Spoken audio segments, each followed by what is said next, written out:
Do we have your attention now, ladies and gentlemen? Chiefs fans, Titans fans, whatever other fan, Browns fans, Patriots haters who are posing as Patriots fans. Do we have your attention now? NFL world, do the Patriots have your attention now? Because let me tell you, they damn well should. Ladies and gentlemen, this is Tuck Rule Takes. I am Mike Sullivan. With me, with the collar popped, Liam Mcdaniels. Liam, what's up? Are you not entertained? Are you not entertained? Are you not entertained? Episode 15, Nelson Aguilar episode today. Damn right. Guys, Patriots are coming off a big win. I don't think it's possible to overstate this win. 27-24 over the San Diego, not the LA Chargers. I refuse to call them the LA Chargers. It's never going to be the LA Chargers. Los Angeles doesn't even want them anyway, so we'll just give them back to San Diego. I mean, it was like 70% Patriots fans there anyways. It's never mostly Chargers fans. I don't think Chargers fans actually exist anymore. No, they don't. They don't. It's just like Browns fans. We'll get into Browns fans another week. We already shit on them enough last episode. 27-24 Patriots. Liam and I stated how important this 6-game stretch was. You got the Chargers, Panthers, Browns, Falcons, Titans, Bills. We'll talk about what this stretch looks like now, but you took care of number one. You're back to 500, 4-4. You beat the Chargers, which everybody was saying was a potential Super Bowl team. Now, all of a sudden, everybody's backtracking. Like maybe the Chargers weren't as good as we thought. No. Belichick just once again coached circles. Oh, Billy. Circles, squares, rectangles, geometry around Justin Herbie Derby Herbert. So, I mean, let's just get into it. Mac Jones looked like a rookie. He looked like a rookie for a little bit, for a good amount there. Yep. Not that that's necessarily a bad thing. He is a rookie. 18 of 35, 218, no touchdowns, no picks, though. No picks. I think I was reading on PFF Pro Football Focus. This was the third or fourth game in a row now where he has 0 turnover worthy plays. That's big. Liam, I don't think this was the virtuoso performance you were looking for. Correct? Not virtuoso at all. I was ready to come on here and joke around that this was his virtuoso performance, but no, I can't even muster up a joke. There's no jokes to be made. There's nothing but what I actually saw, and it was less than stellar. I'm not going to fault him for it. Not everyone can have a great game all the time. I just don't think any less of them than I did last week, but just wasn't a good game. No, I mean, Chargers still, like, I feel like people forget, like this is still a rookie going up against, I think going into this game, the Chargers were the second best defense against the pass. I mean, they were making everybody look like that. They held Mahomes. I mean, he kind of sucks this year, but they held Mahomes to under 200 yards, I believe. I think Baker Mayfield was the only one that topped 300, which is weird because he's having a bad year and the Browns are terrible. Yeah, that must have been garbage time or something. I don't remember that game. I don't know, but yeah, Mac Jones just he had a rookie game, but he didn't turn it over, which I think that's important. Unlike his counterpart Justin Herbert, who threw 2 picks. To the same guy who used to be on the Chargers. This was the Adrian Phillips revenge game. It was. That's what this was. Much deserved. That's a great title for this. The Adrian Phillips, the revenge game. I think we found the title to the episode. I think that's what it's going to be. And then, it was just a great game. I saw some people, I don't know if they were joking or not, afterwards saying like, oh, this doesn't feel like a win. Shut up. This is a great win. Like, granted, it wasn't like it wasn't one of the dominating wins. This win was more in lines with being one of the ones that kind of proves that you deserve to be spoken about, how we on Tuck Rule Take speak of you about. You know what I mean? I mean, this definitely wasn't a dominating win, but I don't think you were going to get that anyway coming into it. I mean, I know if I said it on the last episode, if I thought they were going to win, and if they did win, I couldn't imagine it being more than 3 points. Hell, it was going to be 10. It was going to be 10. I'm like, damn, I'm going to be wrong. They get that last touchdown. I'm like, son of a bitch, I'm too good. I'm too good. I just know. Too good. I thought my score was going to hit, because what I say, it was going to be 24-17, 23-17. I was like 1 point off. Then all of a sudden, I thought about that in the third. I was like, could it be? And then it quickly faded out of light. Holy shit. But yeah, just Mac Jones, to finish off with him. I saw a little cool thing after that 2-point conversion that they scored to Jacoby Myers. So he can't catch a touchdown in the end zone. Yes, he can only catch he can't else. get in the end zone. His passes get in the end zone twice to be exact. And hell, he's catching 2-point conversion. I wouldn't be surprised if he gets a rushing touchdown sometime soon. I'm just like, of course. Dude, he's going to get a kick return, a punt return, a rushing touchdown. He's going to get all of these. He's going to get in the end zone every way except for a pass. And at some point, people are going to be like, this is ridiculous. Yeah, and they're just going to be like, you know what? Listen, there's every play is going to be forced to Myers. But yeah, on that 2-point conversion, Mac Jones did not throw an incompletion after that 2-point conversion. I don't know. I don't remember exactly how many passes. I know he was 4 of 4 in the last drive. He threw like a 15-yarder, an 18-yarder. Even though he had kind of a rough day, he made the plays when they had to be made, which I feel like we've said that about another GOAT quarterback that's played here before, where even if they don't have a great day, they still come up at the end. That last drive, almost 7 minutes off the clock. So long. You had every player. I don't know if you were getting hyped about this. I was. Every player was sliding down inbounds, because how many times do you see teams where players will run out of bounds or just mismanage that last drive? That was just, it ruins games. No, yeah, it does. Think about it. If they went out of bounds, who knows? I mean, granted, still think the Patriots would have won, but who knows what happens there? The clock stops. Maybe you get, I don't know, incompletion, pick, something like that. Yeah, it just leaves extra time on the clock, because if you remember, obviously the Chargers scored a late touchdown. Palmer absolutely mossed Jalen Mills. Jalen Mills dominated. It was embarrassing. Dude, he started out so good, and then I think CD just torched his confidence. Since that game, I think I was looking, I think Mills was on coverages that he had specifically, not like zone or anything, like his man. I think he let up 3 catches on like 5 targets, or 4 on 5, or 4 of 6, or something along those lines. So this is what Eagles fans didn't like about him. Yeah. Do you think that's because of the injury though? Because he was hurt before the Cowboys game. Yeah, I think it's something he's probably just working back into. I mean, you could kind of see it on that play. It almost like on the touchdown that he gave. The only thing I saw on that play was Jalen Mills get crucified. But he didn't even jump. That was the weird part. Like I don't know. I still have faith that Mills is going to be fine, because he was relatively good for the rest of the game, even though he did give up a few more catches. Like it was nothing wild, but yeah, I still have faith he's going to be well, or he's going to keep doing well. Yeah. English. I'm just so excited. And I'm also, my brain's kind of flabbergasted because that's not flabbergasted. Yep. Because did you see that late hit on Mac Jones? Dude. What are we doing? I feel bad too, because I'm like handing out candy to little kids and not even paying attention to them. I'm like 1, 2, like dropping it in bags, and then he gets nailed. I'm like just screaming profanities at these 4-year-olds. I'm like, God, grabbing these little kids by their costumes. I'm like, can you believe that? What is going on? They're like, dude, just like, give me my king size and let me get out of here. People are screaming to their moms, like, I don't want to come back here. I'm like, God damn it. That's the crazy man over there. Yeah, I didn't get it, dude. That was because at first it almost like in real time, I didn't know if he actually tackled or if it was one of the things where he tried to reach around, hit the ball and something like that. They showed the replay, and dude, a good 2.5, 3 seconds after the whistle, he just straight up tackled him.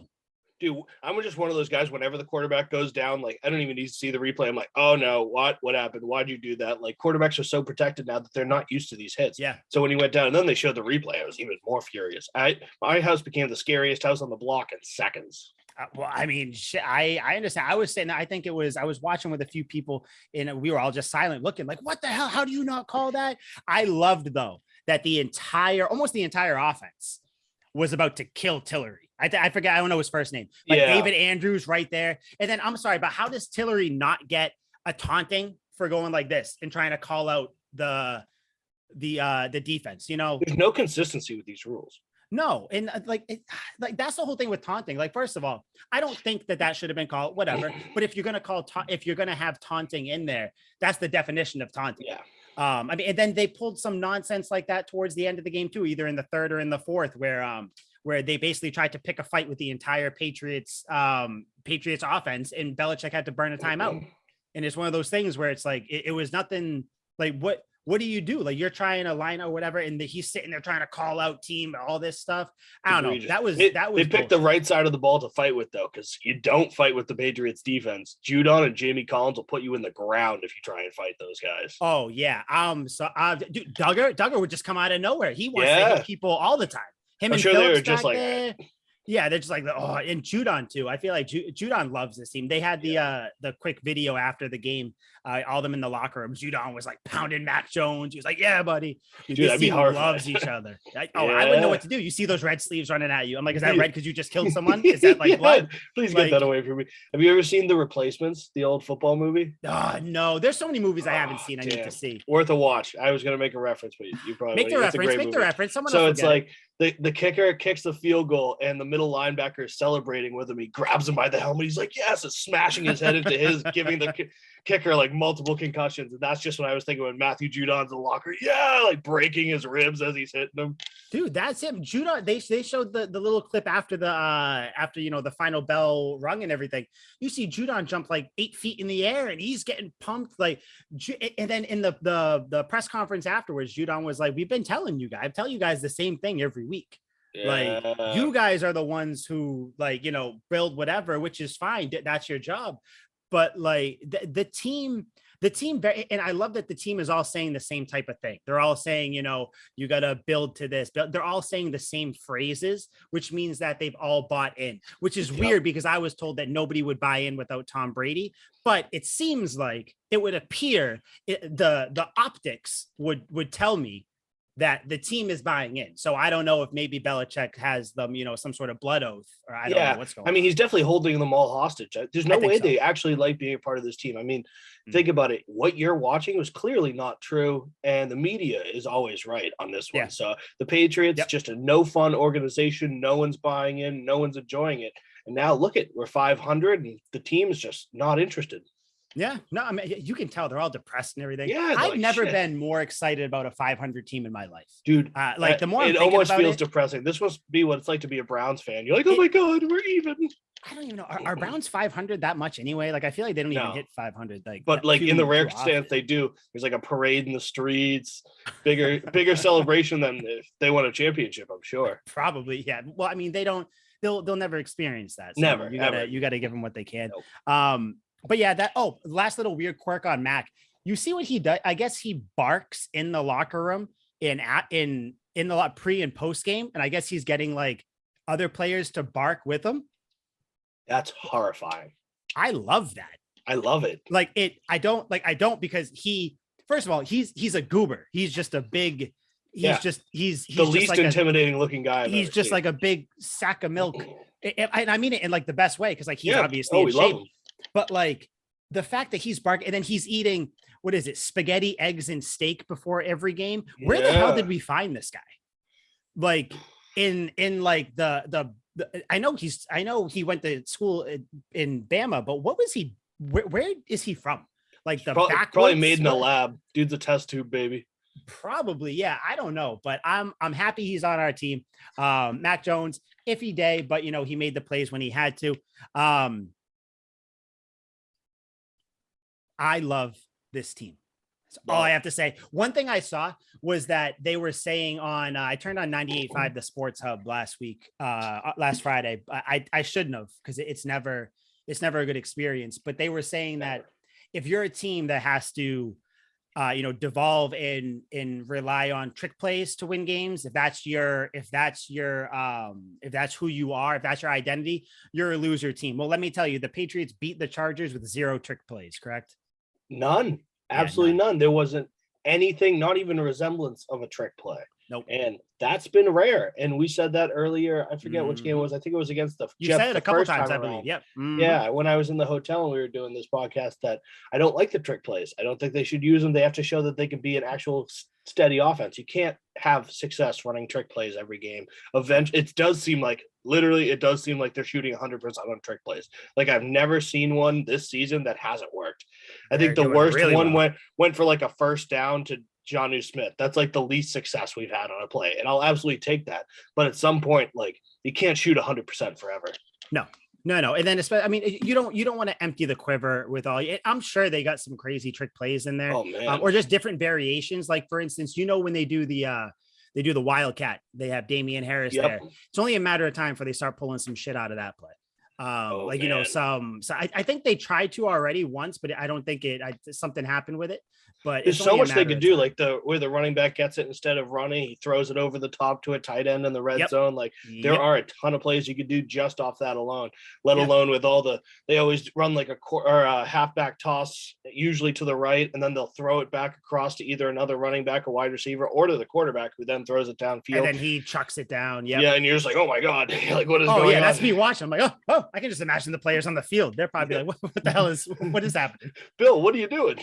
Just like watching the ball like the cats when you get the little laser light on the ground. Yeah. Since you brought him up. Yep. So Josh McDaniels he's not in the doghouse anymore, but I'm like walking him to it because why he's in the backyard.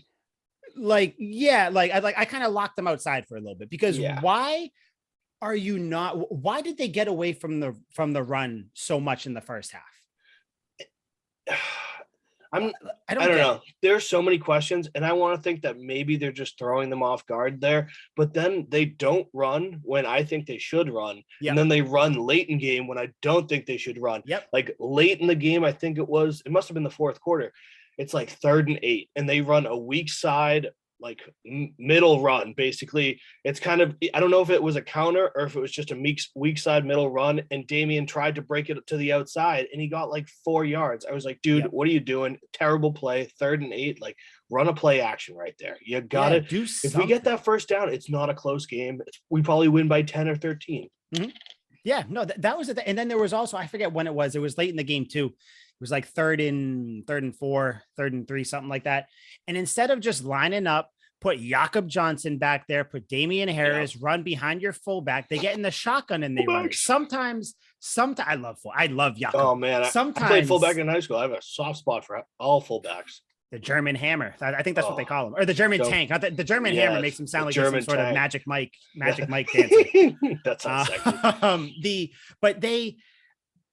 I understand pulling out the shotgun run sometimes because the Patriots, it seems like, even though we all get annoyed about it, they do run it relatively successfully, I feel like. But when it's a team like this who literally they're the worst team at defending the run, dude, just throw a fullback back there, put Harris or Stevenson and just run. Like, don't try to at that point in the game, just run it down their throat. It is what it is. You're ripping off. What was Damian Harris? Damian Harris ended the night ripping off 3.5 yards per rush. Brandon Bolden coming out of nowhere, 6.5 from Andre Stevenson, 3. Either way, put anyone back there. You can get 3-4 yards on a rush, but instead you do a shotgun run. It stops, the drive stalls. I know we ended up winning, but it's just something to look for. It's like McDaniels can't get out of his own way. It seems like sometimes, and I feel bad. Me too, because I think he is good. Like, he very clearly going into they came out of halftime. I think they ran it like 8 times on that drive and they scored.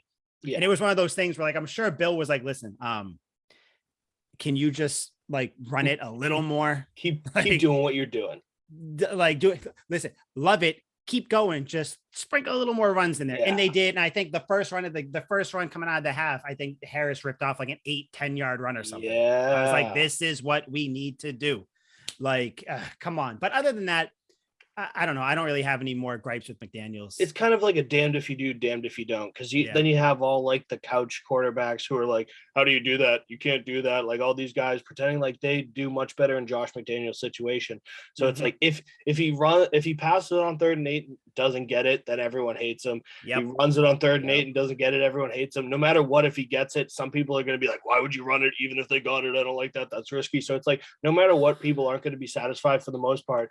But you should have criticisms. You should have problems. You should always critique your team and be honest with yourself, I believe. Mm-hmm. And yes, I get pissed at his play calling, but for the most part, overall, we dropped 50 last week, and now we beat what was a Super Bowl contending team. I don't think they are anymore. I think they're right now. They're like the last seed. And again, seeding I'm only paying attention to seeding because I'm worried about where the Pats are going to go. But right now, they're like the last seed currently in the AFC, I believe. I think the Steelers leapfrog them, which the Steelers suck. Like, I don't care what anybody says. The Steelers are wildly overrated. But They're yeah, just a weird team. They are, because their defense is good. It's like reminiscent of like better defenses, but Ben Roethlisberger just, I don't care. If you watch the games, he is not good anymore. The numbers show that he's all right. Like, he isn't doing like what Ben Roethlisberger, what I expect him to do, what Phillip Rivers did late in his career, where he's just like, somebody's open, I'm going to make this play, just heaving it downfield. Chuck it down there. Yeah. Because, I mean, he's Big Ben for a reason. This dude's built like a clock house. Like, he's a huge dude, can see the whole field. So I'm sure he's just like, yeah, he sort of looks open downfield.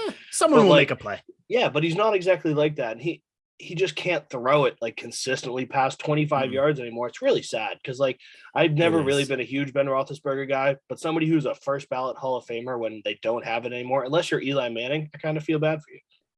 Oh yeah, I will never feel bad for Eli Manning. There's not a thing that can happen. He's not a first ballot Hall of Famer either.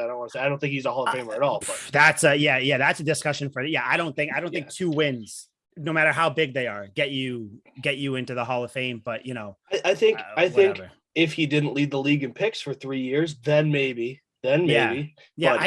I think if he just was better, maybe. Yeah. Like, anybody who watched Eli other than those 2 years, know that he's not a Hall of Fame quarterback. And they'll lie to themselves, especially the Giants fans who are just delusional and caught up in those 2 wins. They just constantly, every night when they go to bed, they just nestle up in that warm blanket, think about, oh, we beat Tom Brady. Oh, that's the Patriots, 17-0. That's probably exactly how they sound too. Yeah, 100%. And then they go to sleep and wake up to their shitty lives the next day and drive through New York and think, why the fuck do I live here? Why do I have Danny Dimes on my team? Yeah. Even though long fall from grace. Even though as we're recording this, the Giants are going to be playing the Chiefs tonight. Can you imagine? Can you imagine if the Giants beat the Chiefs? I won't be around to see it because I bet so much money on the Chiefs that if they lose, I will no longer be on this earth. I might move to a different country and have to, use currency like sand or dirt or tree branches because I will no longer have any money left. So we'll have to do this remote then, even more remote than we're already doing. Yeah, okay, I'm basically going to be talking to you on like one of those walkie-talkies that they use to call helicopters in when you've been stranded in the woods. That's what I'm going to be talking to you on. You're like, dude, you're breaking up. I'm like, shit. So the reception will be bad, but we'll figure it out. So I guess for your sake, if the Chiefs win, but either way, I don't want to talk about the Chiefs because guess what? The Chiefs, they got to get their shit together. I think I don't care about them. Yep. What else about the offense? N'Keal Harry. What do you think of him? So I still don't like him, just full disclosure. No, but definitely don't like him. That's for sure. He hasn't warmed up to me so much, but like, hell, caught 2 passes, 30 yards. Like, he's doing his job. It's just, he's been buried on the depth chart. Like, he's not the guy, not anywhere close to the guy. Even if, heaven forbid, Nelly or Bourne goes down, I still don't think he would thrive in a starting role either. No. It's sad. Like, I just think he's a middle of the road wide receiver, and sometimes you got to take it as is. Like, hell, we drafted him really high, but goddamn, the trade deadline's tomorrow. Maybe I know. I was expecting something today. I mean, I know we got a shit ton of news today. Derrick Henry is out. We'll talk about that later because that impacts the Patriots a little bit. Von Miller got traded. A couple big things happened, but yeah, kind of. I think we brought it up one of the first episodes we did. That we said, even if N'Keal Harry stays on the team, there's just no room for him. Because you think even if, like you said, say Bourne or Aguilar goes down, say one of them goes down. Yep. Or even Myers, I guess you could say, but Myers seems durable as all hell. So I don't think he'll go down. I'm not worried about that at all. But say one of them goes down, I feel like this offense will just switch to more of a tight end centric offense. I mean, like there's no point in trying to shoehorn Harry in there when Smith and Henry have already showed you that, like, when need be, when called upon, they're good to go. Like, you know what I mean? It's kind of one of those things where they're just waiting, they're doing their thing, they'll make their plays, all that. So, N'Keal Harry, this is just kind of a, do what you can for your trade value or so someone can sign you in the off season. But I will say it was just cool seeing him make a couple catches. I was like, holy shit. Although every time I see the one, it throws me off because I only think of Cam Newton, but still just throws me off that he's wearing the bit of a green out. Yeah. Yeah. But, I don't know. Other than that, nothing eye popping really. I mean, Nelly had most 3 for 60. He had that nice 40+ yard catch. That was one of the ones I missed because I was coming back from doing an escape room, which I got out of, by the way, because professional escape artist. Should throw that on your resume.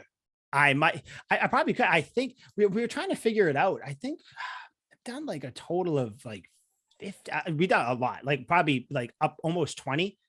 And the success rate is definitely high, definitely a high success rate. But yeah, other than that, I don't really have much more with the offense. Offensive line was good too, by the way. But Mac only got sacked once. I think we're starting to see what happens when things start to come together. I have some concerns about the offense, being completely honest. Yeah. What about? It's just like the Patriots. Maybe it's the Patriots as a team, I guess, but the defense plays so well for the most part that like they kind of overshadow it. But even late in game, like I had this overarching feeling like Palmer makes that catch, makes it a 3-point game. And I can't help but get flashes in my mind. Like this team is just doing anything they can to kind of screw this game up. And I was like, watch them not get the onside kick. Obviously, they fielded it clean. It wasn't close. Like Hunter Henry of all people. Yep. Hands team, baby. And they ended up obviously securing the dub. But in the third quarter, we're driving down. We're in the red zone. Damian Harris breaks off a big run to set us up in the red zone. I'm like, this is great. I was like, we're going to punch it in. And we could have straight up put in the game away at this point, and we would have been golden. And Kendrick Bourne catches a pass and fumbles, and it's just so demoralizing. Like in the red zone every time, it's crazy. They always seem to be making these small mistakes, and it's so brutal. Yeah, I mean that was I almost forgot that happened. The fumble there. At least they're definitely cutting down on the mistakes. The holding calls killed them. Although I think the second holding call was a little ticky tack. I don't, or maybe it was the first one. I forget which one, but it was the second. I will say, yeah, it was the second. Okay, I thought so.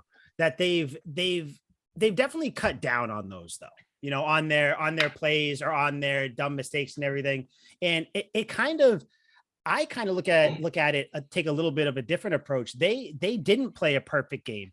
Mac didn't have a great day, and they still beat one of the top teams in the AFC. Yeah. You know what I mean? And again, it's kind of, you can look at it from each way, and it's like, oh, but you also almost lost because you made plays X, Y, and Z.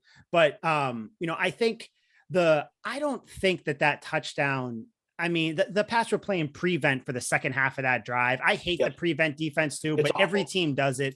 So I don't even like that's why that last touchdown, I feel like because in Bill's head, he's a very numbers guy. He's like, listen, no matter what they score here, the odds of them getting the onside kick and then going down with no timeouts, like he does play the odds a lot, which is why like 1 in 80 they're gonna return or get the onside kick. So like I feel like it's definitely something to pay attention to, because I think that's the last thing the Patriots have to fix is the self-inflicted errors. They seem to have fixed almost everything else. The offensive line is playing well, defense is playing well, the secondary is starting to round into form. We'll talk about the rush defense in a second, because I don't think it was not nearly as bad as you think. If you take out that, we'll talk about it in a second. But yeah, I think they just need to continue to not fumble. Mac luckily isn't throwing as many picks. It's just they got to stop stabbing themselves in the back. But it's just been something that's been reminiscent of this team. Like we lost in the Cowboys game because Nelly couldn't catch the ball. And it's just like dumb mistakes like that. It seems like they're consistently, I know, and I'm just I'm repeatedly stabbing you in the heart by pulling up all these terrible times. Why? It's just something that's kind of been reminiscent about this team, and they're not making the dumb mistakes like offsides. Like the offensive line isn't jumping. Like they're not making those dumb mistakes. There's a couple holdings, but that's almost that's a tic-tac foul that's going to happen every game. It's completely up to the refs to determine that. There's holding. You could call holding on every play. Every play, yep. So those I don't mind as much, but it just seems like this team falters when their games are close and they have to make a big play. And yes, they got lucky here and ended up winning, but then they lost against the Cowboys. And I just think if we're looking, and we're going to look at the schedule, you're talking about seeding. We're 500. We're not satisfied with 500. No, we're just psyched. We're psyched to be here because we're going up from here. Optimistic. That's where it is. Yes. We're optimistic about everything. Yep. So, but when I think about that, we have to beat the Panthers, the Titans, which will be easier, much easier now without Derrick Henry. I now love our odds there. Yep. And all these other, like the Colts, who are a pretty damn good team now. Yes, they lost to the Titans, who did have Derrick Henry for most of the game, but we're playing a bunch of good teams. And if we keep making these mistakes, we're going to lose more than we should. And hell, that could cost us a playoff spot, which is just, if the Patriots miss the playoffs for another season, fans are going to be furious, especially now because they're starting to put it together, and you can see that when they don't when they make minimal mistakes, because they're still going to make some mistakes here and there, but when they cut their mistakes to a minimum, they more often than not win the games, or at the very least they put themselves in position, and then hopefully they don't make a dumb mistake. We just have the category, like not the categories, like the tendencies of a bad team. And I hate to say it, but we do. I get it though. We make the dumb mistakes, and it's driving me crazy. And until I see like a near perfect game against a contender, like even the Bucs game was riddled with plays that could have been super bad. Or like the Texans game, where we made that game so much harder than it had to be, where Mac almost threw 3 picks. And it's just all this crazy stuff. That was absurd. Thank God they all dropped. It's absolutely ridiculous. But I think we have tendencies of a bad team, and that scares me. And I am shaken in my prediction of our record, because I honestly have no idea what it could be. That's the thing. This team could rattle off. They could lose 1 or 2 more times, or they could potentially lose 5 more games. Like I personally, I don't think that's going to happen, because I agree with you where they have been shooting themselves in the foot a lot, but I have seen it get a little better, or at least when they do that, they bounce back. Because that's what I was going to ask. Like, what about it besides just your optimism, besides the fact that you love this team and you hope they do well and you think they will clean it up, because they do have the greatest head coach of all time and a great offensive coordinator and a great defense for the most part. So what is it that you think isn't going to make us a bad team? Because we're knocking on the door of just being really dumb at points. And yes, I hate to be like that guy, because we are 500. We just beat the Chargers, but like I said in the last show, the Chargers could be fool's gold. They fell apart to the Ravens, and that could be a turning point where everyone's like, oh, remember when the Chargers were good and then they fell apart? And then, bye week, lose to the Patriots, and hell, they could lose their next 4 games and then not even make the playoffs, not sniff the playoffs. Justin Herbert's a second-year guy. So that's why I'm not so hung up on this win, where it's like we didn't beat – I can't use the Chiefs as an example. We didn't beat the Rams. We didn't beat the Packers. We didn't beat like a top team. The Ravens, I think the Ravens are the number 1 spot right now. Yeah. I think the Titans are actually, which is not for long, but So like the reason I think that is because they've definitely made their mistake. Like for instance, the first drive of the game, they give up that 75-yard run, because all of a sudden Jonathan Jones does his job. Nobody else does theirs. I feel like earlier in the season, they would have let that affect them more. What did they do? They came out the next drive, went down and scored. Yes. Like it was one of those things where it seems like, well, I mean, for one, the mistakes are lessening week after week. Yep. And when the mistakes do happen, they're responding better. And I don't know if that's more, I feel like that's a microcosm of everything, from just the team gelling more, from the younger guys, maturing, all that stuff. Like, Matt goes out and throws an interception. He comes back the next drive, brings them down to score. Not this game. I think it was against the Jets or the game before. I forget which one it was, but it seems like they're responding better to it. And that's why I think that not only are the mistakes going to get cut down, but when the mistakes do happen, this team is supremely confident right now.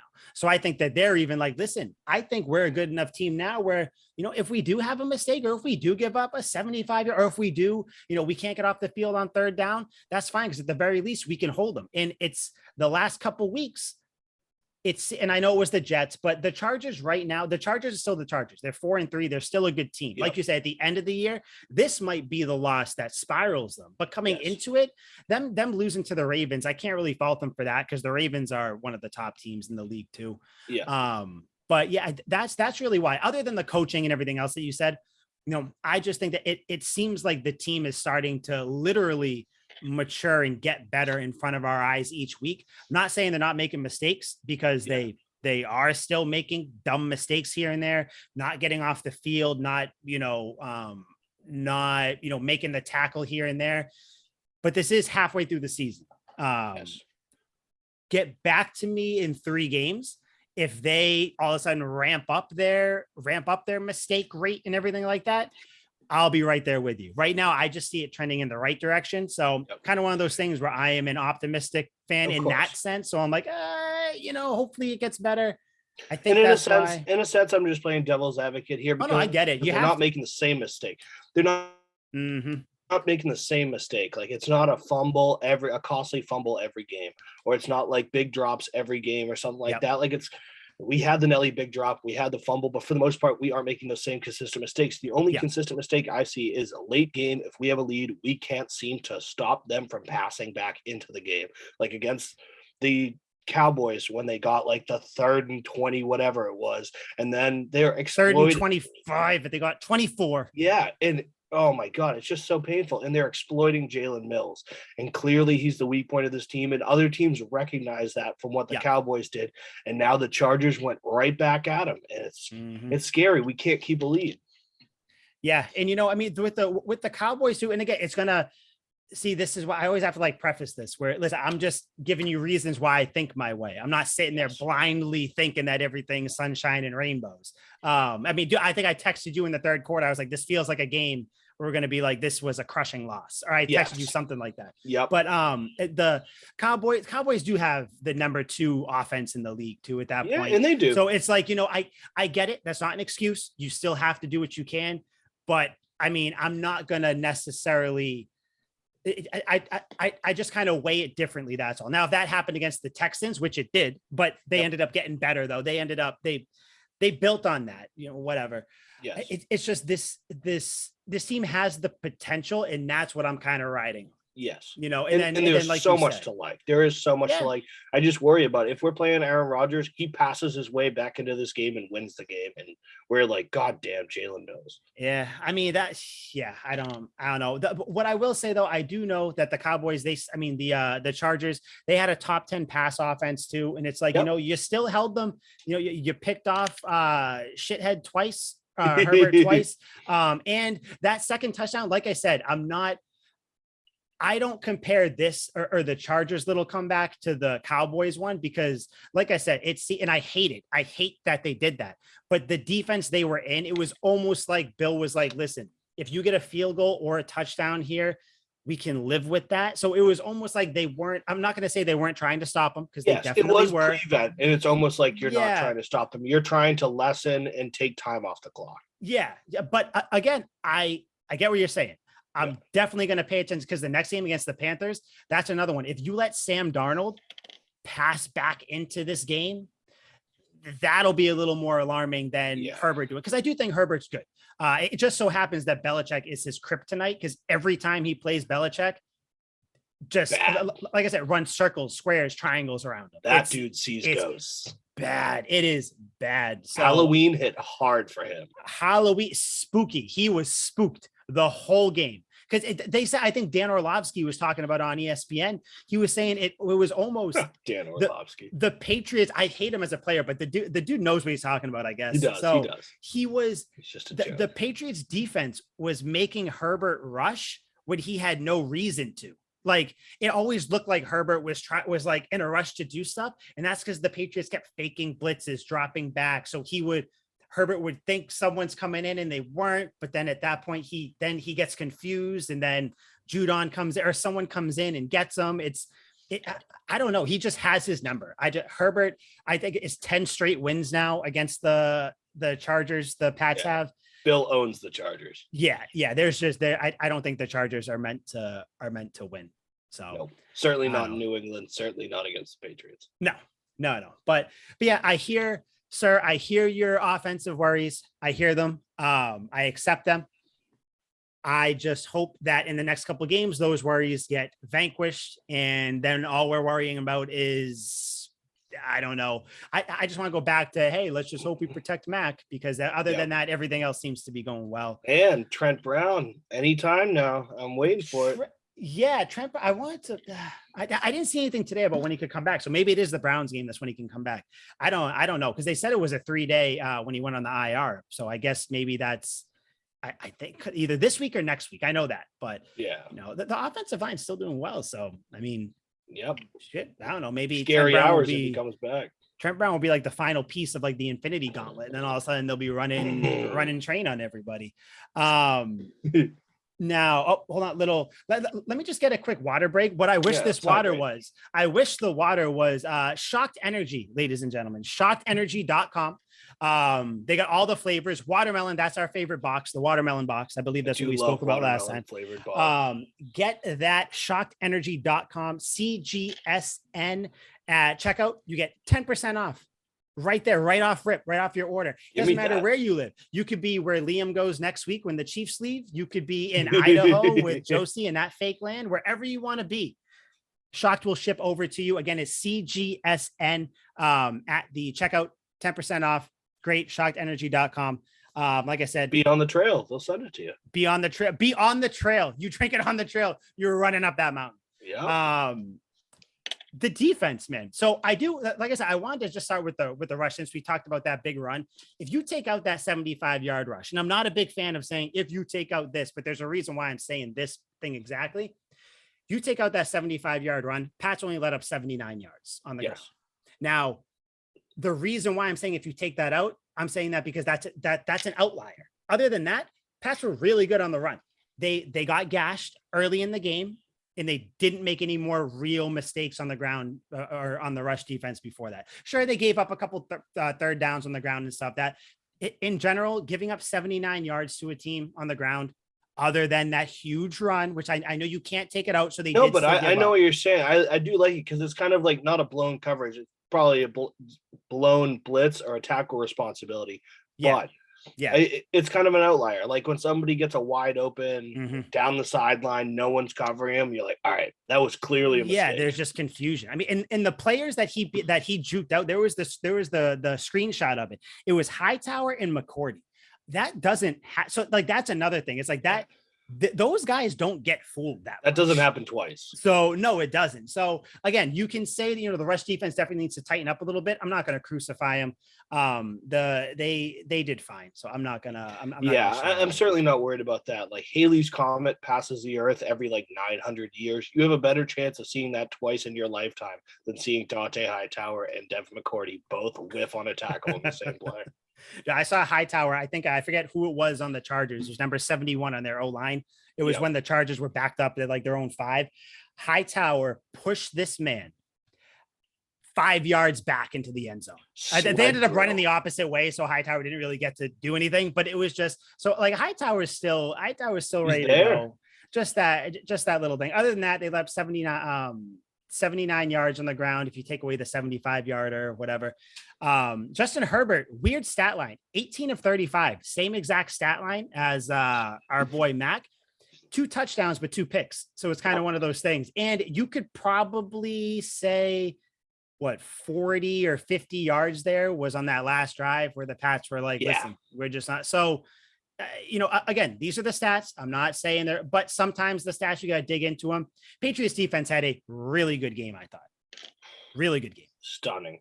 Absolutely stunning. And we can't harp on him enough, man. Matthew Judon puts absolutely brings the house down.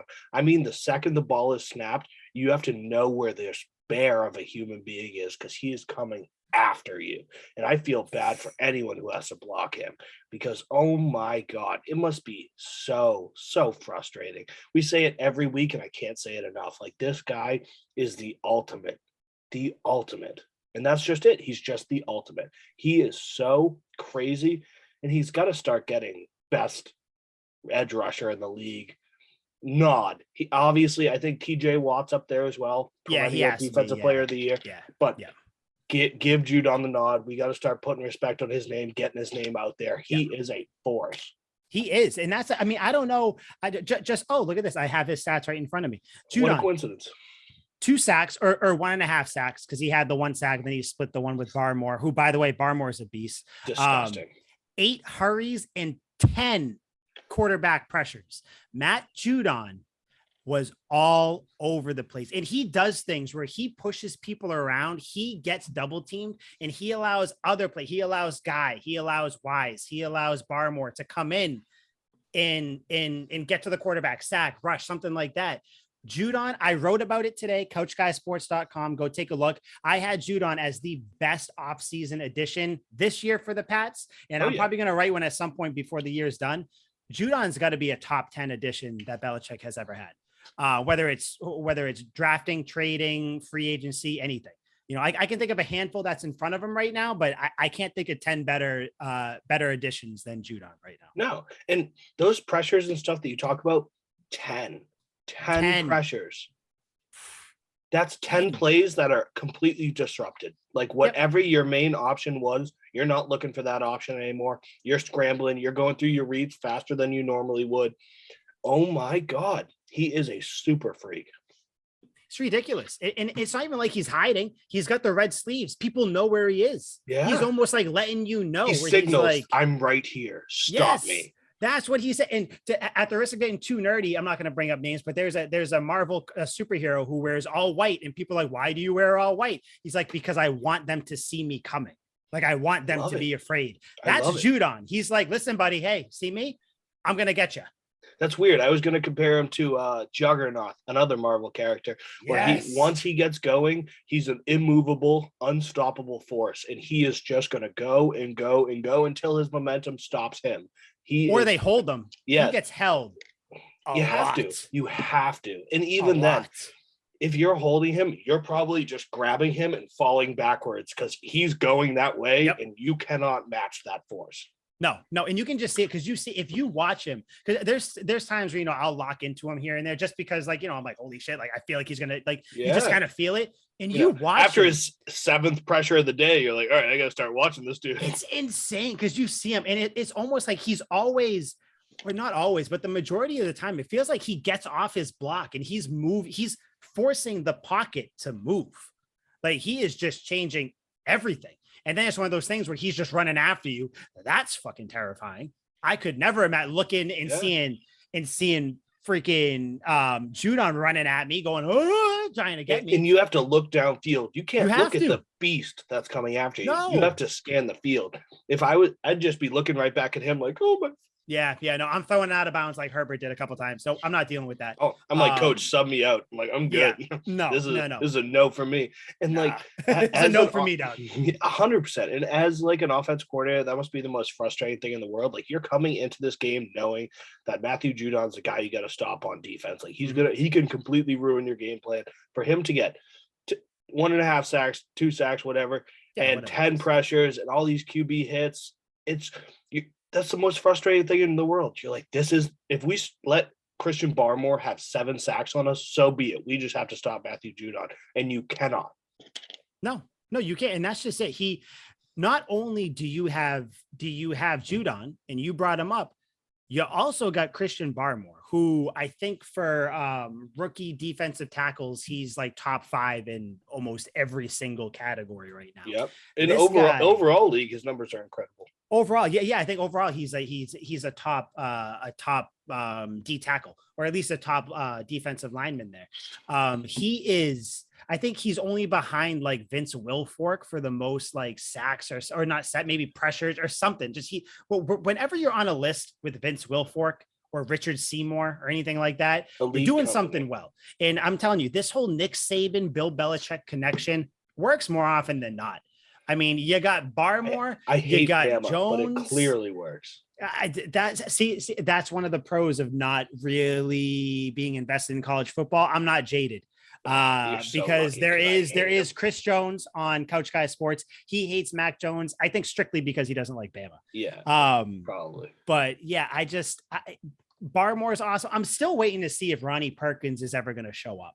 Yeah, I think this might, because we're still only halfway through, so he still might come back. He just seems like a ghost. Like he appears sometimes. For the most part, he's not there. He's not really a presence. But sometimes you realize you're like, ooh, somebody else is here with me. They gotta put him off. He's been inactive. Like they talk about him, like he's there, he's doing his things, but then when it's time to go to the game, he's not in any of the games. So I don't know. I wouldn't hate it if maybe he just doesn't suit up. Maybe he's like a next year thing. Because if he is going to be as good as people are saying, don't rush him back. The defense clearly doesn't necessarily need him right now. No. Just let him. Could be like a Josh Uche thing because he wasn't an extreme factor last year, and now he's balling. Oh yeah, no, he was. What's his name? Uche was. I don't think he played. What did he play? Only like a couple snaps, I think, or something like that. or a couple snaps last year, I think. But Uche came out and he was amazing. Yeah, sorry, I was trying to find a snap count right now. But yeah, it's so weird. We have like all these pieces that are really good, and as a collective unit, we're a force. And then it's just like they're all led by the general of the defensive line, which is Judon, and it's a wolf pack. It is. Yeah. It's like the 300 Spartans that took on the Persian army. That's almost what it looks like. Although, I forgot about him. I want to bring him up. What's his name? Chase Winovich. You think he's going to get traded tomorrow? I wouldn't be surprised, but I think they just let him go in the offseason, unfortunately. I think if they wanted to trade him, they would have done it by now. I don't know what his contract situation is right now, but I feel bad because he has so much promise. His first year, whatever, he was getting in there. He was doing his thing. He's in the third year of a 4-year contract. So next year is his last year. Maybe he gets traded in the offseason. Then, yeah, I guess I don't know who you'd send him to. I mean, I guess you could send him to the Rams. The Rams are giving away picks like it's, hotcakes. So maybe you send him over there. But yeah, I don't know. It just seems like Winovich is the odd man out. And especially now that you do have Ronnie Perkins coming in, you invested high in him. You have high hopes in him. He's from Bama. So, Saban told you all, gave you the lowdown on him. And if Ronnie Perkins is anything like Christian Barmore, you have another hit on your hands right there.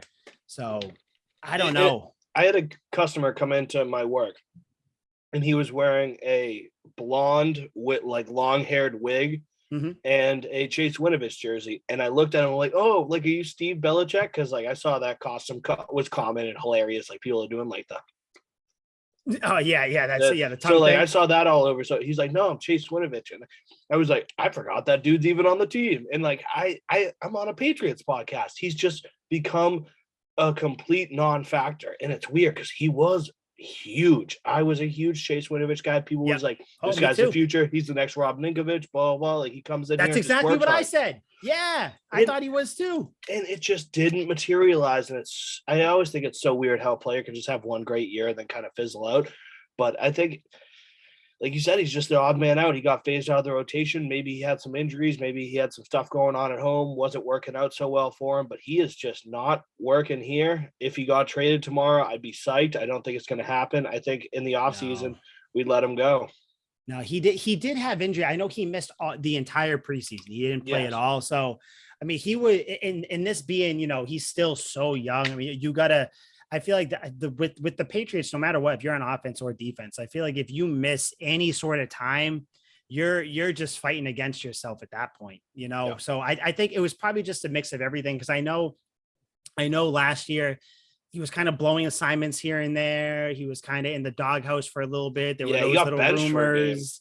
Exactly. And then all of a sudden, you're hurt, no fault of your own, but still you missed the preseason. So you're trying to get your way back in, but you're already starting kind of behind because last season you didn't do what you needed to do. So, and he's a specialist to an extent. Rushes the passer real well, but you can't play him every down. It's starting to seem like so. Must be a run stop type thing. Like he doesn't want to commit to stopping the run. He only wants to get the glory of sacking the quarterback, and that doesn't fly. Yeah, I mean, and it's like, I mean, like you said, I like him. I mean, I thought he was going to be like a Ninkovich in the sense where he was kind of like a cult favorite because out of New England, no one really loves Rob Ninkovich. No one knows a lot about him. Not a household name by any inside of New England. I have a Ninkovich jersey. Or well, I got one right before he got. But what's hers is yours. You guys are married. You share everything. Yeah. But no, I got one right before they signed him to a fat deal. And I was like, word, he's staying. Because with Patriots, I'm always like, all right, they could be gone any second. Like I know a lot of people that had a Richard Seymour jersey and then he was traded like that. You're like, Jesus. So like I was like, I want to wait till there's long-term stability. He's going to be here for a while. They give him the deal, and then he retired like a year or two later. I was like, well, this jersey's fucking irrelevant now. But no, it's still like a cool throwback. Like I go to Patriots games, people are like Rob Ninkovich. I'm like, yo, because everybody loves him. He's a cult hero. I think he's still like messes around in Boston. So I think he's I don't know what station or whatever he's with, but I hear him all the time. Sometimes. Yeah, he lives in Needham, if I remember correctly. Yeah. So he stays around. People love him. I thought that's what Winovich was going to be. I don't know. Hopefully you can kind of figure something out. But either way, I don't think you signed him after his deal's up. No, way. So you take what you get for him. I imagine we get like a 5th or 6th round pick for him. Yeah, probably. I don't know. He has such a diminished value now, and it's clear the Patriots are just injury history. Like N'Keal Harry. What's the most we could get for him? Dude, if you can get like a 5th round pick, incredible. I would be ecstatic. And again, it's not. I've softened my stance on like my venom that I would spew towards Harry.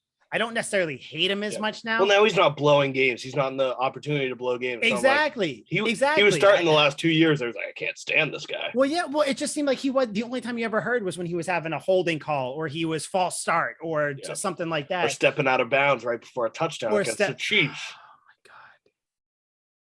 Although, I don't want to talk about that Harry. touchdown. I think that was a ref. I think he got it too. But you know what? We spent far too much time on N'Keal Harry. Yeah. But yeah, the defense, I don't know. I was happy with everything. Nick Folk continues to be one of the best kickers in the league right now, which is amazing. Folk hero. I don't know. I think we're ready to move on from the game. Patriots, by the way, the one thing, this is another thing that I see that they've improved on. I think up until week 4 or 5, they were, other than the Jets game, they were scoreless in the first quarter. Last week, they scored 14 points. This week, they scored 7. The week before that, they scored. So they're starting to score in the first quarter now. So that they're starting to build momentum, starting to get things going. Hard to win games if you get off slow. Very hard to win games, especially when the opening team, like the Chargers, scores on the first drive. You got to answer. They did. So demoralizing. Great win though. Again, not a great win in the sense that they dominated. Great win in the sense that it was a gritty, it was a good team win. It's one of those wins where you can envision it in. Now, I'm not saying this is going to happen, but you can envision it in the championship DVD where it's like coming off a bye week. The Chargers were 4-2. They were ready to go. And this was the win here, the turning point. Remember when they had that special on at the NFL Network or something? So again, I'm not saying that's going to happen, but this just feels like one of those wins where it's almost like the Patriots are like, look, assholes, we are who we said we were. You guys are the ones. Let them off the hook. That's what they're saying to everybody. So I don't know. Like I said, just good gritty win. Of course, you want a less stressful game, but a lot of games are going to be stressful this year for the Pats. What else do you have to say before we move on to kind of what this means, what's coming up, and all that fun stuff? What this means is the Pats are back. We're 500 right now. We're is a back. Fresh start. I consider it 0-0. We haven't won. We haven't lost a game. This is the beginning. And next week, if we go and beat Carolina, right? Before I start sir. Yes, we go and beat Carolina.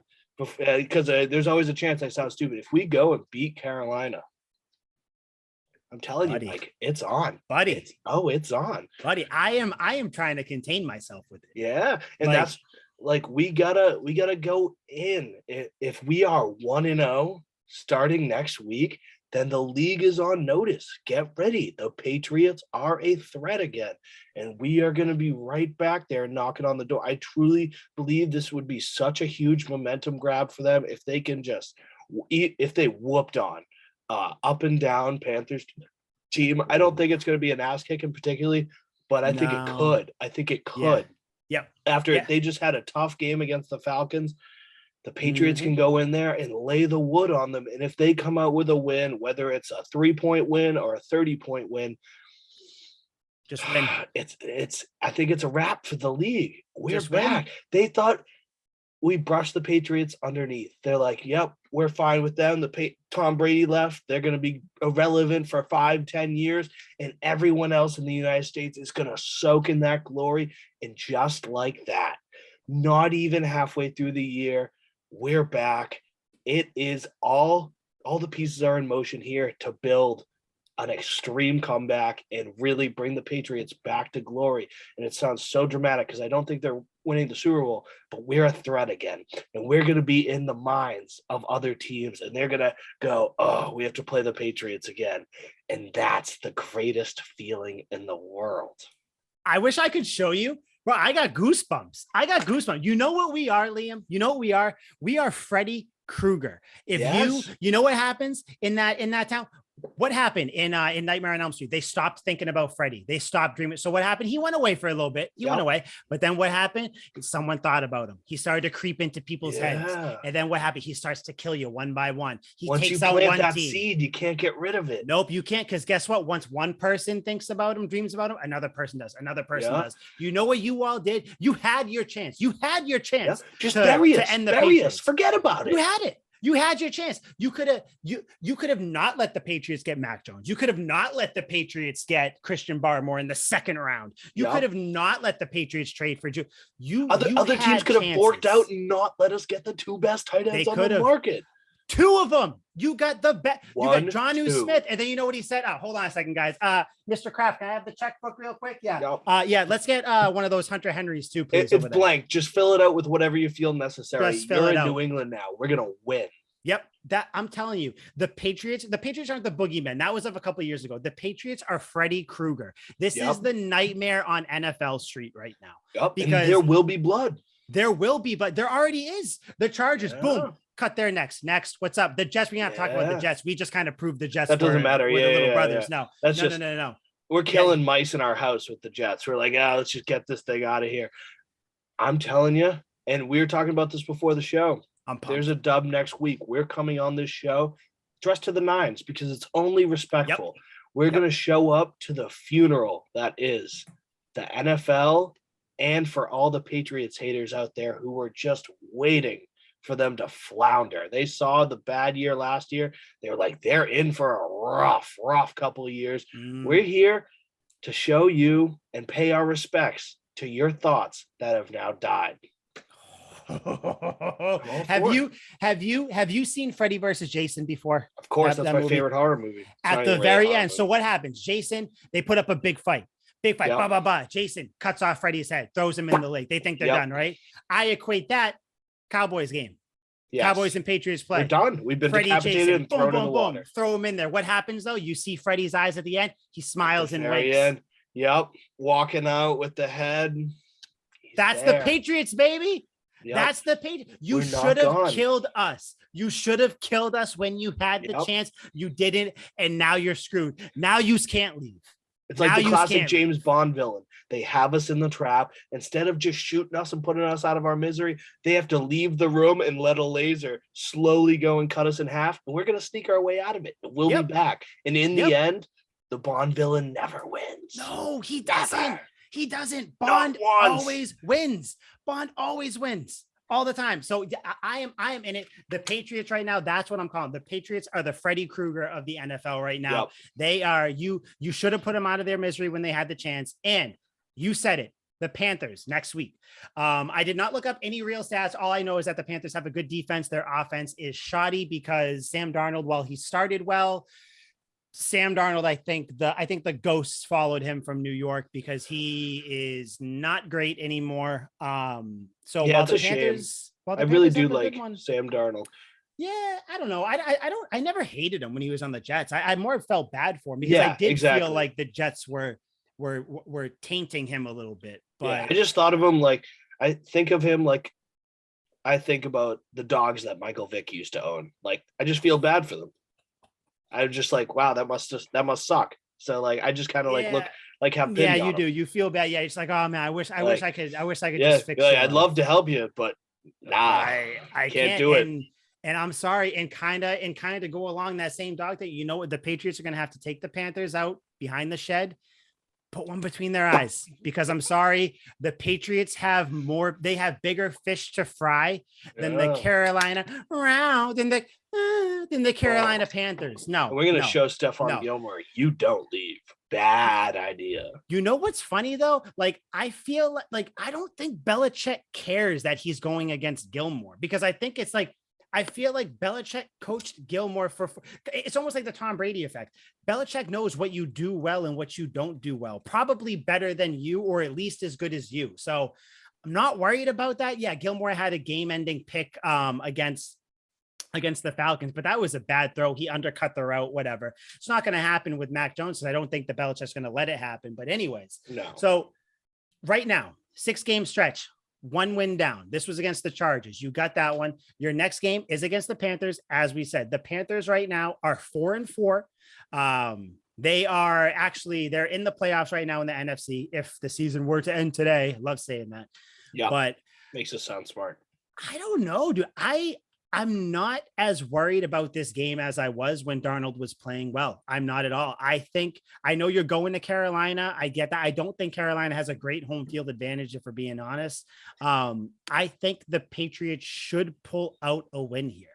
I don't think it'll be necessarily a great offensive day because the Panthers do still have a good defense at the end of the day. I don't know how they are against the run. I think they're still pretty good against the run and the pass.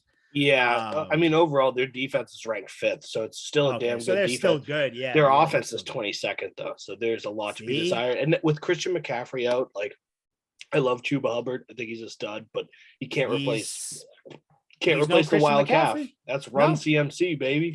Yeah, he's no Christian McCaffrey. And honestly, I would Austin Eckler to me is like a Christian McCaffrey light, not quite as good. But he's just a little different, and Patriots kind of bottled him up a little bit. But again, that was more of, making Herbert kind of a little confused. But I don't see why Belichick doesn't do this same thing to Sam Darnold. I don't even think how good the Panthers defense is. I don't think that really even comes into play because I feel like this is going to be a field position game. Gunner, by the way, one thing I want to bring up, Gunner has been killing it. I think Gunner ripped off I think the first time in history, or the first Patriot, or the first, some like historic in a long time. He had 3 kick returns for 20+ yards in one game. That's insane. Yeah. Gunner is what the special team, the Patriots talk about the hidden yards all the time. Those are your hidden yards there. That's how you start 100%. Instead of special starting teams at your doesn't own get 40. Enough love. No, it doesn't. And especially, that's another thing. They fixed that. Special teams kind of sucked. Hey, you're burying my argument here. Yeah. I mean, I'm still like, I do still have your argument in the back of my head a little bit. No, 100%. But that's just a huge thing for field position. And overall, there's a great setup against this Carolina Panthers. Like, we have one wide receiver on that team to worry about, and that's Moore. I think he's a stud. He's having what's his name's year. Done. You see, he got decapitated. Robbie Anderson. He's on my fantasy team. The best clean hit I've seen in I don't even know. I mean, if you're listening right now and you haven't watched it, just search it on Twitter, YouTube it, whatever. Robbie Anderson, Falcons. This guy, his soul was. I think it's Eric Harris who hit him. His soul got. I feel bad for Eric Harris because now he's probably going to jail for a long time for manslaughter on public television. Did they call? They didn't call a flag on that, right? I don't think they did. Not that I saw anyway. No, because it was clean. He didn't lead with his head, led with his shoulder, hit him right in the chest. Boy, did he lead with that shoulder. Oh, man. I think we call that manslaughter, where you didn't intend to kill someone, but you did. You did. So and he was moving so fast, you might even be able to call it vehicular manslaughter. It was such a bang. Literally, he puts the bang and bang play. Yeah. So that takes out their deep threat. We have one wide receiver to worry about. So we throw JC on Moore. And then from there, the run attack, we're not super worried about. Nope. Then we just kind of force Sam Darnold to beat us. And hell, he has just as many rushing touchdowns as he has passing touchdowns. And that's not a testament to how good of a rushing guy he is. He's just, I think he has 5 or 6 rushing touchdowns because he had two straight weeks, 2 straight rushing touchdowns in 2 straight weeks. So his numbers are up there. But he's just not throwing for those passing tubs anymore. And it's just, you kind of we know this whole story before. Bills played Sam Darnold twice a year for the last 4 years. I believe it is. So I don't think it's going to end well for Sam Darnold. I think this very well could be a kicking. And that just all depends on if the offense can show up, because we're playing the number 5th ranked defense. Yeah. But there's not a whole lot you could do, even as the 5th ranked defense, to stop a vicious run attack. Because we have 3-4 running backs that can eat you alive. Like JJ Taylor in different ways. JJ Taylor doesn't sniff the field, but if he does, he can run it up the middle. Hell, he can catch passes all over you. Brandon Bolden, we saw him catch almost 100 yards the other week. It's just, they're so multifaceted and so deep at running back that we could just, if we build off that and then from there play action, open up the field for Mac, I don't think this Panthers defense has a whole lot to offer. And we'll see how they play with Stephon. His first time in the lineup will be against us. Yeah, his first time. I don't know if that'll mess with some chemistry a little bit, maybe because they're playing with a whole new player that they're not used to, and maybe it's a luxury because they'll just leave everything to him. He could be rusty. He could be sick. I don't know. There's a lot of unknowns. He played a little bit this week. He didn't. I don't think Yeah, he didn't play a ton. So it's like, it was a very small handful of snaps. Yeah. So I don't know. Maybe I think this game plan should be. It's probably going to be similar to what you just saw against the Chargers. I think personally, because the Chargers have a good defense too, or at least when it comes to pass defense. So it's kind of one of those things where I feel like you're gonna rely on both the run, I feel like the entire playbook is going to be open in the sense where there's going to be short passes, long passes, if you can get them, runs. There's going to be, I feel like you might see more screens here. Maybe. I wouldn't be surprised. I just hope I don't see three straight screens. I wouldn't be, I will. No, I wouldn't be surprised though if you do see a trick player too here, just to kind of get that defense to loosen up a little bit, just because they are so good. Sam Darnold, by the way, I just pulled it up. His last 4 games, passing yards against the Eagles, he had a $177. Against the Vikings, he had 207. Against the Giants, he had 112. Ooh. And against the Falcons, he had 129. In that stretch, he has 2 touchdowns to 5 picks. How many touchdowns does he have for the year passing? 2, 3, 4, 5, 6, 7. He's got 7 picks. 7 touchdowns, 8 picks. Wow. And how many rushing touchdowns? Is it 5? I'll have to get back to you on that.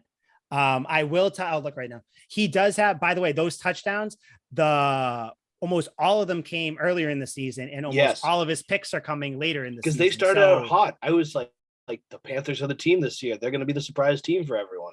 Yeah, no, he is. I don't know. He's just not doing that well. I know. Let me see. Where is he? Carolina. Trying to find touch. Yeah, he's got 7 passing touchdowns. I know that. I don't know why you're showing me that again.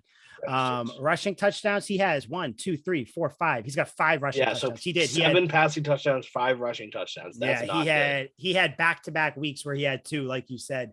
Because I bet on him in the second one. Ooh-wee. Yeah, no, I'm sorry, Sam Darnold. And I know we said it about the Texans, Davis Mills. I know we said about other people, but Sam Darnold right now, how he's playing, and especially how he's played against Belichick before, Sam Darnold isn't beating you. The only way you lose this game, and yeah, I'm going to sound a little bit more confident right now, because guess what, people? I am confident. You heard the whole little tirade we went on. The only way the Patriots lose this game is if they shoot themselves in the foot.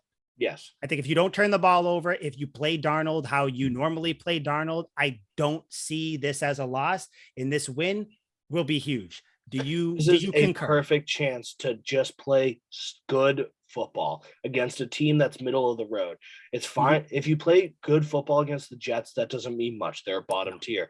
Carolina very well could finish, 8-9, 9-8, somewhere around the playoffs, there. maybe. Yes. So we need to show that we can beat these teams with confidence in everything. Just looking at these stats right now, I am quite confident in this game coming up. Everything lines up perfectly for the Patriots to have another big victory.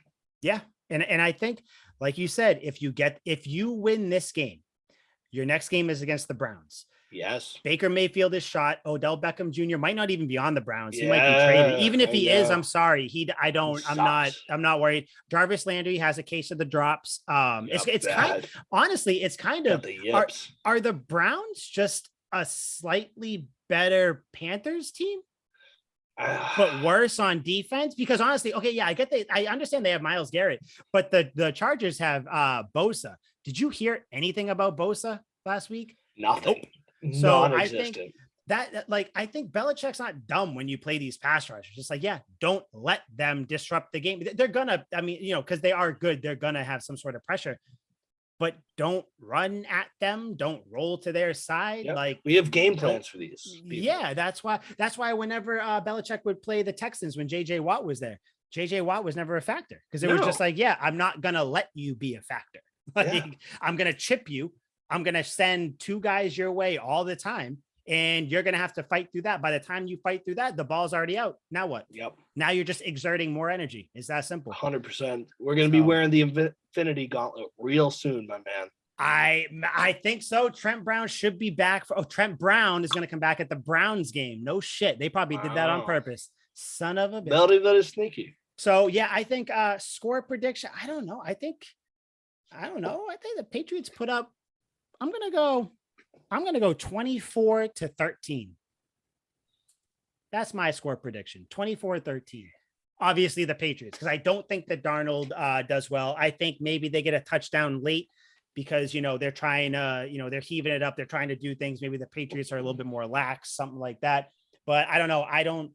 I'm still just not necessarily afraid of the Panthers team. I mean, Yeah. who have they played so far? They played the Jets. They played the Texans. They played Dallas. They played Philly, Minnesota, the Giants, Atlanta. They haven't played. It's mostly fool's gold teams. Yeah, they had I don't know. I mean, they played the Saints, but again, Saints so they haven't played great quarterbacks. I'm not saying that Mac is miles above those quarterbacks, but I mean, let's not act like the Panthers look at the numbers. I mean, I'm not saying it, I'm insinuating it.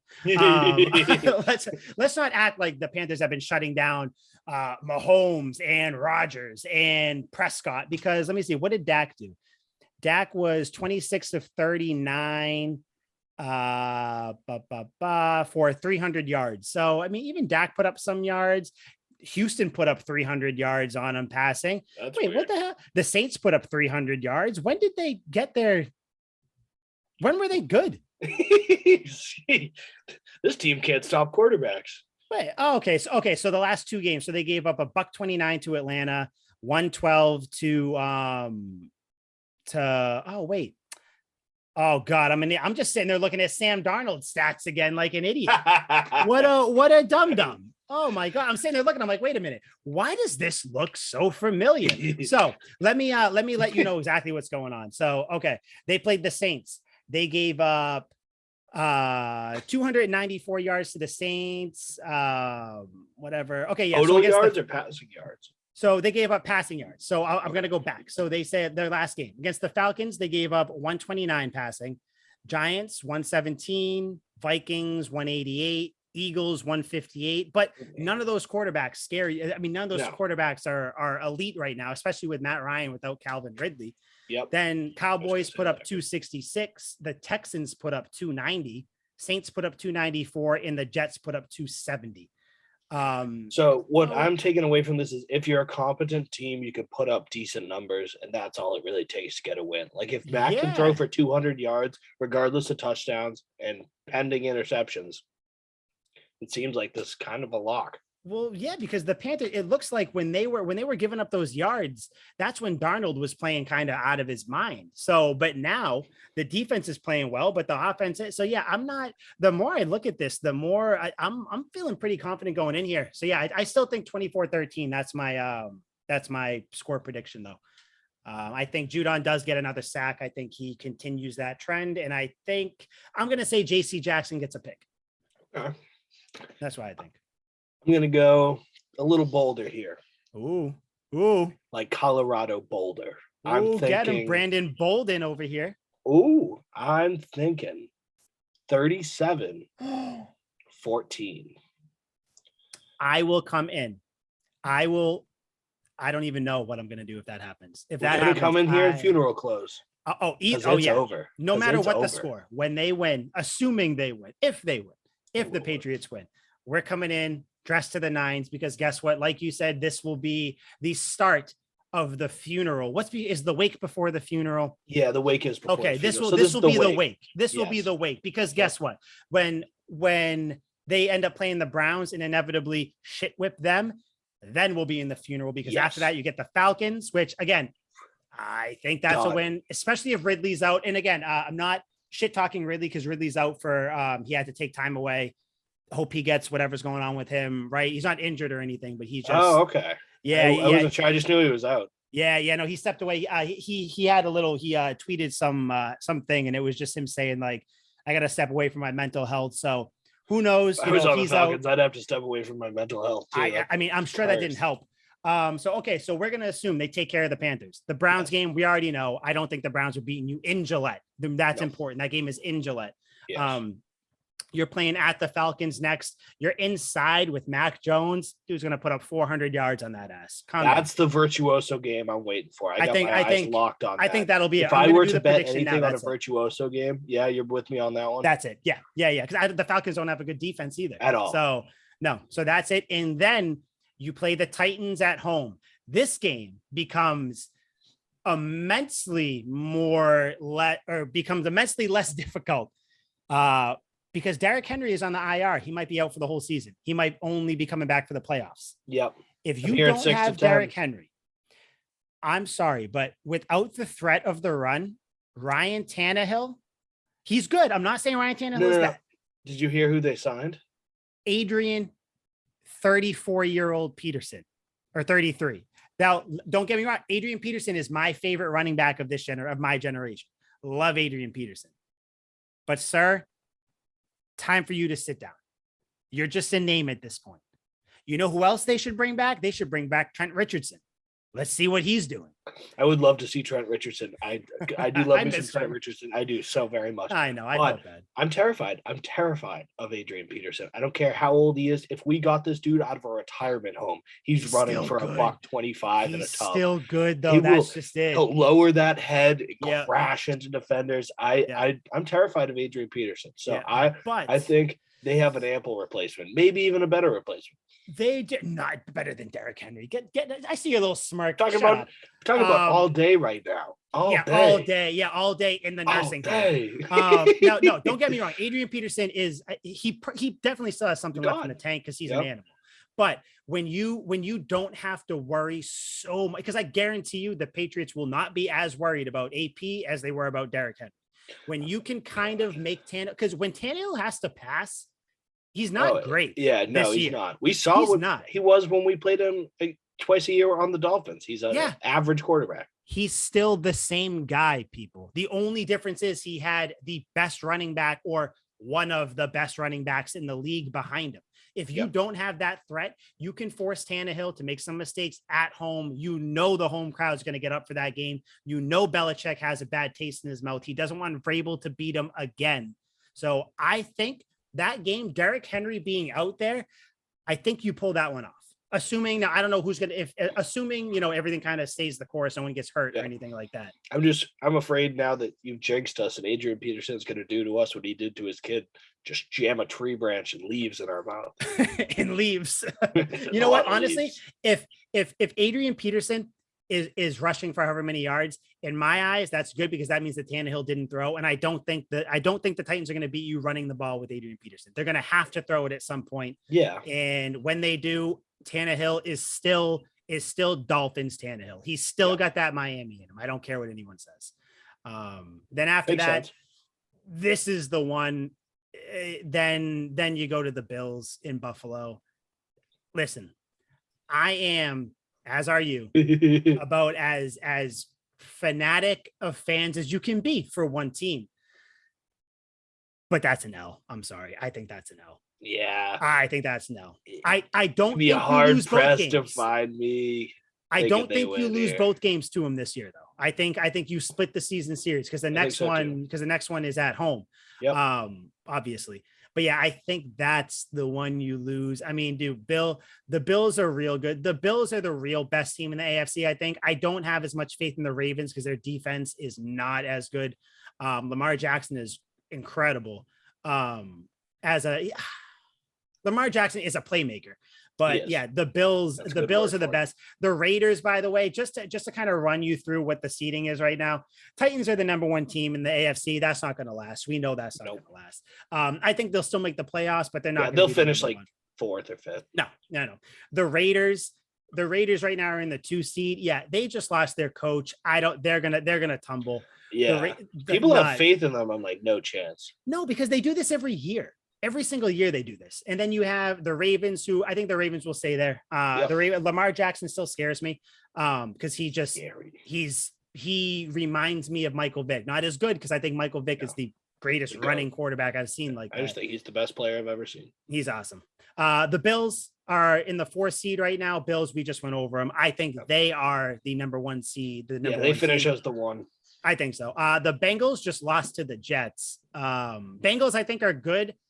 I don't think they're I don't think they're this, great team. I think they're still kind of building towards being the perennial really good team each year. Yeah, they're a dangerous team, but not anything that's going to bear I mean, Joe, I'm sorry, if the Pats have to play the Bengals at some point, like let's just say kind of going out there, I have more faith in Belichick than I do in Joe Burrow, if we're being honest. Like let's just call it what it is. Him against rookie quarterbacks, him against young quarterbacks. It's insane.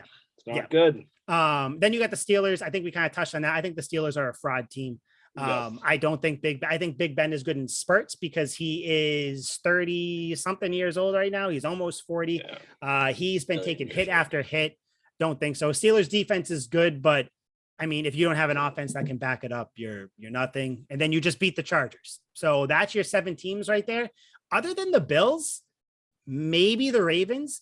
Can you tell me a team that is definitively better than the Patriots? The ones I just named? Definitively, where you don't even have to go, I don't think you can. Besides the Bills. And maybe the Ravens, if you want to throw them in there. I would say the Ravens. I think the Chiefs are going to turn it around. I really do. Yeah. See, so that's the other thing. So the Chiefs right now, they probably just kicked off against the Giants. We'll be getting out of here in a minute.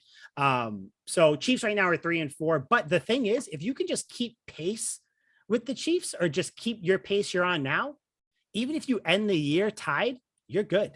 So you just need to kind of stay on the pace you're at. The Browns right now are behind the Patriots. I think the Browns are stumbling. They're done. The Broncos just traded Von Miller. So I think I don't think the Broncos are anything. Then you have the Colts, and the Colts are a trash team too, which by the way, you play the Colts, you play Bills, Colts, Bills. I think you lose to the Bills first. You beat the Colts in a nice confidence game. Then you beat the Bills again when they come to Foxborough. So I don't know, man.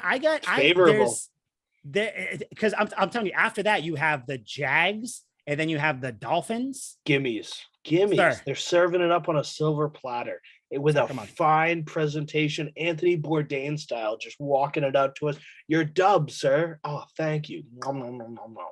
Just like you Jameis can't ask Winston. For a better ad. No. Who, by the way, that sucks for Jameis. He tore his ACL. He's out. I know. I feel bad. I really like Jameis. Yes, me too. He's just such a goof. That's why he is. He eats those dubs. He does. He's so silly, but he was putting it together. So I do feel bad.